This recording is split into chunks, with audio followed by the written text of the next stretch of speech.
A couple of weeks ago in the White House cabinet room, Donald Trump boasted about the historic trip he'd soon launch to AsiaPacific countries.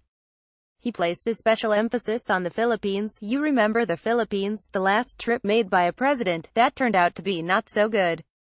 Never quite got to land. The way the president speaks, it's sometimes difficult to know what he's trying to say, so when I first heard that comment, I shrugged my shoulders and moved on.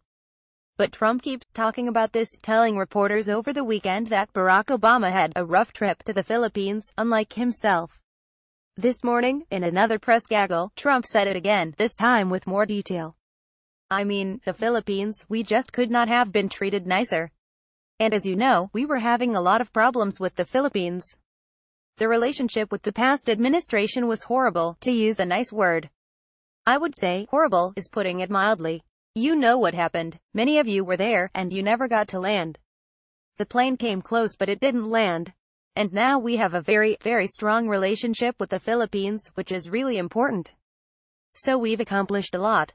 Apparently, Trump has convinced himself that Barack Obama, aboard Air Force One, intended to travel to the Philippines, but en route to the country, the American president was not permitted to touch down on Filipino soil.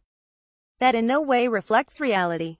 In the real world, Obama was scheduled to meet Philippine President Rodrigo Duterte in Laos last year, but the Democratic president canceled following a Duterte tantrum.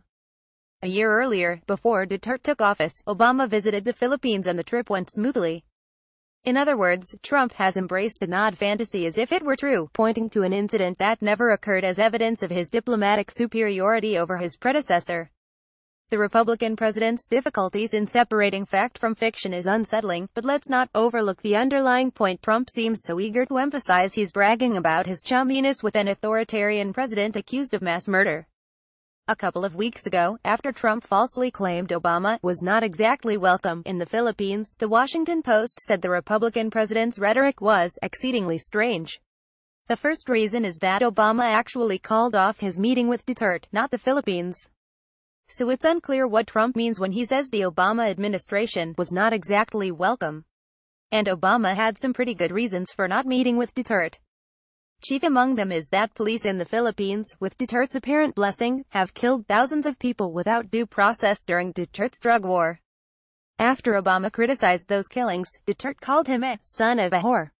That's what led to Obama canceling a planned meeting with Duterte at the ASEAN conference in Laos. Obama said it wasn't personal, but his State Department said that it didn't think such insults were conducive to constructive dialogue.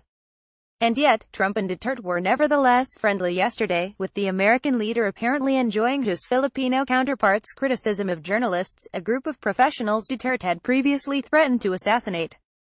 If Trump thinks this makes him look better than Obama, he's badly confused.